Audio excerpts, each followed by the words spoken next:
Okay, so you want to own a gym. Find a building, fill it with treadmills, watch the memberships roll in. That's the plan in your head, and it's not a bad plan. Walk into any gym on a weekday evening, and it looks like the easiest business in the world. Every treadmill is taken. The weight room is loud. There's a line at the front desk.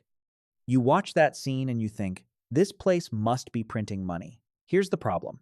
You are looking at the 1 hour of the day that lies to you the most. The truth is that a gym is not really a fitness business. It is a subscription business that happens to have dumbbells in it.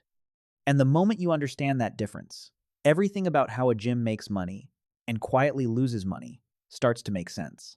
Let's start with what it actually costs to get in the door, because the price tag is a lot more complicated than renting a space and buying some equipment. There isn't just one type of gym. There are several, and each one is really a different business wearing the same tracksuit. At the bottom end, you have budget gyms, charging $10 to $25 a month.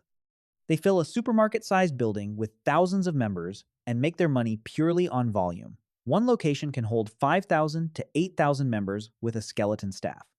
Above that sits the traditional commercial gym at $40 to $70 a month. Higher up are luxury health clubs charging $150 a month or more, selling lifestyle, spa treatments, and co-working lounges. Then come boutique studios built around specific classes, and finally, one-on-one personal training studios that sell time with a coach rather than memberships. Each is a different bet on the same underlying question. Do you make your money from a huge number of people paying a little or a small number paying a lot? That single decision shapes every other number in the business. Now, here's where the naive model breaks down. You think the expensive part is the equipment. It isn't. The expensive part is turning an empty box of a building into something that can legally and safely hold sweating human bodies. Landlords usually ask for 3 to 6 months of rent up front as a security deposit before you've done a single renovation. Then comes the build-out. Rubber flooring to absorb dropped barbells costs $10,000 to $40,000. Locker rooms and showers need moisture-resistant materials and proper drainage plumbing, another $10,000 to $50,000. Floor-to-ceiling mirrors run $3,000 to $12,000 once installed. And then there's the part almost nobody budgets for correctly: air. A standard retail space is not built to handle a room full of people generating heat and moisture for hours at a time. You need industrial-grade ventilation. Building codes require roughly 20 cubic feet of fresh air per minute for every person exercising in the room. Run that formula on a 5,000 square foot gym floor with 100 people at peak time, and you need over 2,000 cubic feet of fresh air pumped in every single minute. That requires a full HVAC system upgrade costing $10,000 to $50,000 before you've sold a single membership. Add up deposits, renovations, licenses, insurance, opening marketing, and cash reserves. And even a modest mid-size commercial gym requires $300,000 to over $1 million just to unlock the front door.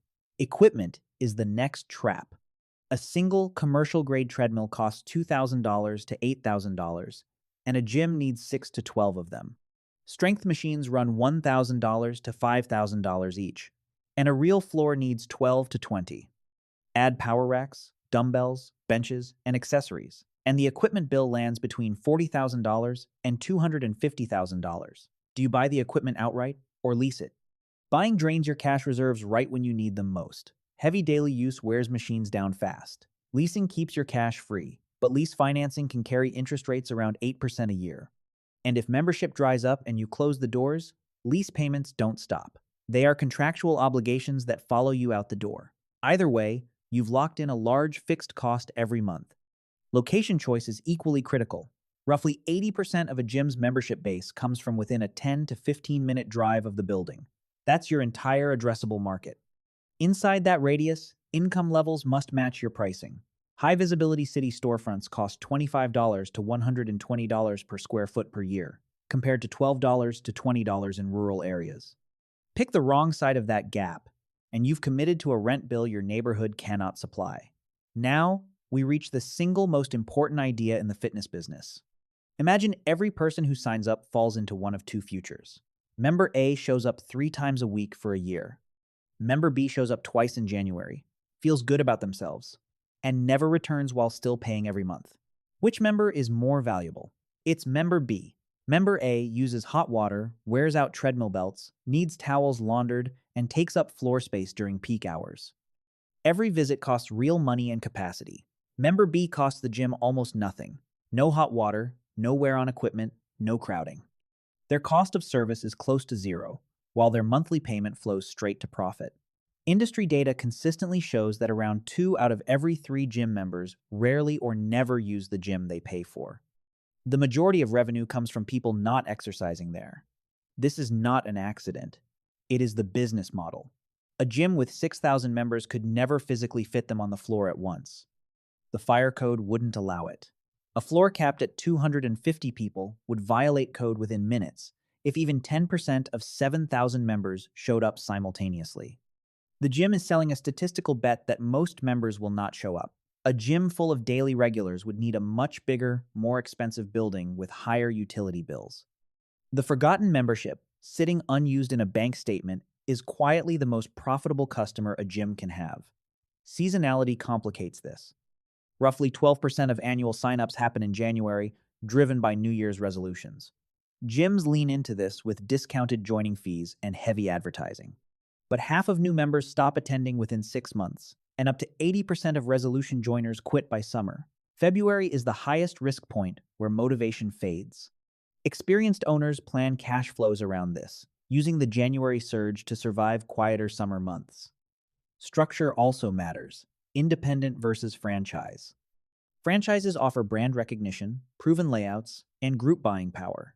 But they charge $20,000 to $60,000 in upfront fees, 5% to 10% monthly royalties, and 2% for shared marketing. Independent owners keep every dollar of profit, whereas franchise owners permanently share top-line revenue. Psychology supports this engine. Simple layouts reduce intimidation. Weight rooms use hard directional lighting for muscle definition, while recovery areas use soft lighting. Fast music tempos help people push through workouts. None of this is decoration. It keeps members emotionally attached. Leaving a gym is intentionally difficult. Many contracts require cancellation in writing in person or via certified mail with 30 to 60 days notice. Expired credit cards cause 30% to 40% of cancellations, leading gyms to run entire departments dedicated to chasing failed payments. Regulators have taken notice. The FTC attempted national click-to-cancel rules in 2024, and while struck down by appeals courts in 2025, cities like New York introduced local click-to-cancel laws in October 2026 with $500 penalties per violation. If gym survival depended on active members, cancellation friction wouldn't need to exist. Hidden operational costs add up fast. Commercial music requires public performance licenses from organizations like ASCAP and BMI. Combined annual fees run $1,300 to $4,000. Unlicensed music risks federal statutory damages up to $150,000 per song for willful infringement. Mid-sized gyms also budget $1,000 to $3,000 monthly for equipment maintenance and $1,000 to $6,000 for utilities. Stacked together, these costs eat away at expected margins. Failure happens even at massive scale. Bally Total Fitness grew into the largest U.S. health club chain through aggressive, long-term contracts. It filed for bankruptcy twice in a single year due to consumer lawsuits, heavy debt, and accounting investigations. 24 Hour Fitness similarly collapsed under debt. They didn't fail because people stopped working out.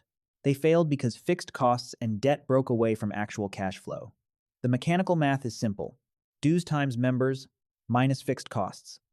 If fixed monthly costs are $30,000 and average dues are $89, you need 337 paying members to break even. Above that, inactive members yield pure profit.